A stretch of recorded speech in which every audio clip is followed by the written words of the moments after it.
Hey family, welcome back to the Live Fancy podcast entitled Think Fancy, a place where we discuss concepts, ideas, perspectives, and insights that will cause you to truly think fancy, to make the mental choice to foster achievement, never compromising you.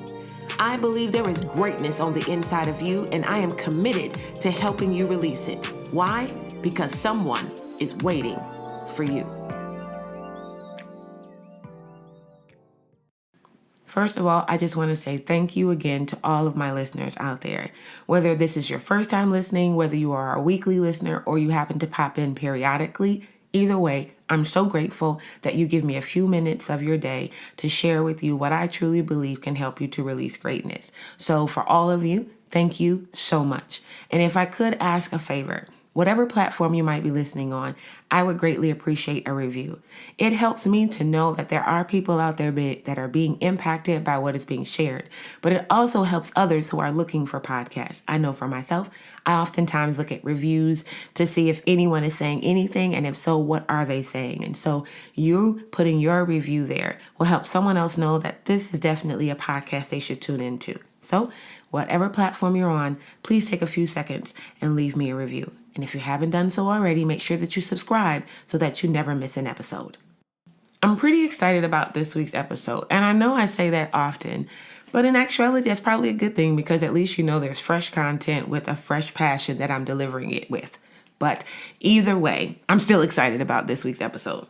And it's interesting because as I was preparing or even going through this week, and I had a different topic that I was going to talk about, but things happened this week that just brought this back to the forefront. And I knew this is what we needed to talk about today. And today's topic for this episode 4, is comparison tempers progress. Again, comparison tempers progress. And let me just put a little bit of groundwork before we get into it into much detail. All throughout this week, I was looking for a podcast. So even if I back up a little bit more, I listen to audiobooks quite often. It helps me when I'm driving, and I really like books, but I find sometimes I don't get through them as fast as I want to. And because I'm in the car a lot, I figured, why not use Audible? So shout out to Audible for making this available. Nonetheless, I have listened to quite a few books recently on Audible. But I also recognize sometimes I want to get out of the whole, listening to books, and I want to listen to more things that would either empower me about current information or that can deep dive into some particular topics that I might be interested in. So I went back to podcasts. And I don't know about you, if you've ever done anything, sometimes listening to other people while you're in the middle of doing that thing can either motivate you or discourage you. And so depending on where I am in whatever the venture I'm going into, I may not listen to other people who do the same thing just yet. Let me finish mine and then I'll listen.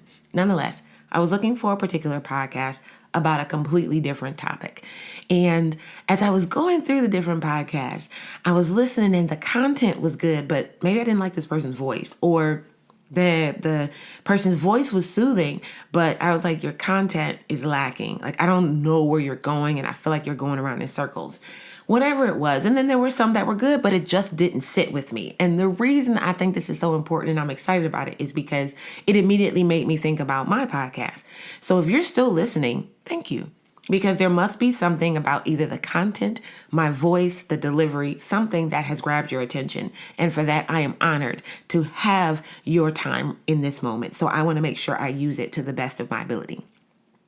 What I realized in that process is everything that I've been talking about for so long just hit me in the face. There is someone who responds to how you do what you do. As I was listening to those different podcasts, and some of them, they had extreme number of reviews and stars and comments that were saying how great it was. But to me, I wasn't interested. And it wasn't a bad thing. They weren't bad in what they were doing. I just wasn't interested. And it encouraged me because when I did find the one that I was looking for, it was like my whole being just perked up. And I like their voice. I like their content. I like the way that they broke down the topic. I was like, yes, that's what I was looking for. And it took me going through quite a few until I finally got there. And so I recognized that happens with me, There are people, I looked at the statistics, and some people don't listen to the whole podcast. Some people only listen to the beginning part and then they trail off. Some people listen to it in its entirety. Some people listen to it more than once. And that's amazing. I'm so grateful. But what it also helped me to do is to not get discouraged for those who don't listen, because there are a plethora of reasons why people don't tune in, why they don't listen all the way, why they're not interested. And they absolutely have nothing to do with my ability to deliver content to those who have ears to hear it. And so that leads me again into our topic about comparison tempers progress. When you begin to compare what others have or what others doing to determine how well you're doing, you cut yourself off. You prevent yourself from being able to truly understand, celebrate, and move forward with your own progress and success, because you are looking at what someone else has as though their success is what your success should look like. But there's nothing that says that it should be so. And so we have to be mindful not to allow our determination of how successful we are or the areas that we need to tweak to be based upon what we see someone else doing or what it looks like someone else is doing. So let's talk about this a little bit. Of course, I'm in the Collins Dictionary for all of our definitions today, and the first one I want to look at is the word compare. Now, one of the things I like about the Collins Dictionary is that it not only gives you actual definitions, but it kind of gives you a sentence to describe it. And I want to use that one in this particular scenario. When you're talking about compare, it says, if one thing compares favorably with another, it is better than the other thing. If it compares unfavorably, it is worse than the other thing. And so what we're looking at here is when you're comparing something and you're trying to determine is it favorable or unfavorable, you're saying one thing is better and the other thing is worse. One thing is worse and the other is better. And the problem with that is you're not necessarily comparing apples to apples. Just because one thing is doing well doesn't mean that the other thing sucks. Just because one thing sucks doesn't mean the other thing is better. There are a plethora of reasons why things succeed and why things fail. And you need to make sure that you are valuing and measuring the success of a thing against exactly what it was intended to accomplish, not how somebody else accomplished it. Again, going back to the example of the different podcasts that I was listening to. I was listening to some podcasts that, in my opinion, when I first started listening to them, I was like, this is not good.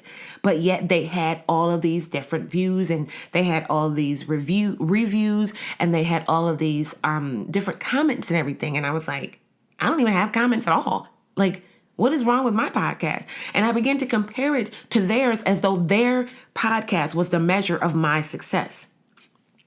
I don't know who they reach out to, how they market theirs, who their audience is, and it doesn't matter. My audience may not be the same. More than likely, it shouldn't be the same. I'm not trying to get somebody else's listeners. I'm not trying to take anyone away from anyone else. There is a already determined audience for what I have to say. And whether they hear it now or they hear it in 4 years, it is still as important. As a matter of fact, I was looking at a couple of podcasts and I did like a Google search on the best podcast for the subject that I was looking into. And some of the results were podcasts that are no longer even being done. They were ones that ended years ago, but they were still on the top number of podcasts to listen to for that particular topic. And so what that again reminded me and encouraged me is that our success is not limited to a certain time period. You're not successful only if you see the results immediately. That is a pale comparison to true success. You may be putting it out there now for someone to pick it up later. Now, if you're doing a business and you're doing things by profit, of course, you want to make sure that you are capitalizing on the right moment because there's an attachment to that. Even then, you have to make sure that you are setting yourself up in such a way that you're able to determine what the audience or what your consumers are like. Meaning you should never go out into a business or into an initiative or into an idea with an expectation that you're going to get 100% yield immediately, because that's not realistic unless it is something that you have already planned in advance and already have people signed up saying that yes, they're going to do it, and they have full commitment and they put in a deposit and they're not flaky, and the list goes on. That's the only way you can guarantee that. And because all of those things have things that could change or could shift, therefore there is no guarantee. So what does that mean? It means that you have to give it time. And depending on what it is that you're putting out there, that span of time can vary. But the main important thing is to make sure that you are not determining or measuring your success by that. Now, as we continue to look at this, we have to look at the word tempers. And it's interesting because when I was looking at the word that goes in between, I came up with a lot of different words. But when I looked at the word temper, it really hit home. And the word temper has a couple of different definitions, but to keep it light, let's look at it at the first one, and that is to soften or tone down. To soften or tone down. And so when we look at it, comparison softens or tones down progress. Why? Because when you're looking at someone else and allowing them to be the measuring stick for how well you are progressing, how well you are succeeding, how well you're doing, you are softening and toning down your own progress. You are allowing them to be your measuring stick. And the unfair advantage or the unfair part of that is you don't know enough about their circumstances and their situation in order for you to compare. Even if they were to put it all on paper, tell you exactly what they did and all of that, that still wouldn't give you a true picture of it. Because one, we already talked about many a different times that God has already designed us to be able to reach a certain sphere of influence. And so even if you were to follow their ideas step by step, line by line, that doesn't mean that you will get the exact same result because you haven't been called to the people that they were called to. So you can't look at someone else and allow them to be your measuring stick for how well or how successful you are. And that goes for them as a person. That goes for them if they're doing the same thing that you're doing, if they're doing something similar to what you're doing, if they're offering something similar to what you're doing. Now, that doesn't mean that you can't learn from them. I want to make it really clear that when we look at others, we should still be looking for things that we can learn from, glean from, and grow with, right? If there's a person who already has a podcast and they are successful, that doesn't mean I just turn them off. It means that, okay, I'm looking and saying, is there anything that they're doing that I can learn from? I'm new to this. This is only season 4. So when I start listening to people who have season 75, that means they're doing something right. So what can I learn from them? What can I glean from them? But that doesn't mean I need to go and imitate them or completely do exactly or try to do exactly what they're doing. Why? Because they are them and I am me. I am not created to be a carbon copy of them, but I can learn from their successes and even their failures. This other definition of temper really, really, really drove it home for me. It's a pretty long definition, but we'll break it up. It says to make suitable, desirable, or free from excess by mingling with something else. Reduce in intensity. So I'm going to say that again. To make suitable, desirable, or free from excess by mingling with something else. Reduce in intensity. I want to focus on suitable, desirable, and reduce in intensity. Comparison makes progress look suitable because we always talk about it sometimes on the negative side, like what happens when you compare to somebody else and they look like they're doing better than you. But sometimes we compare to others and we say, well, theirs is garbage and mine is better. So it makes my progress look better because I think I'm doing better than them. But again, another person, what they put out, who they are, how they do it, cannot be our measuring stick for our own success.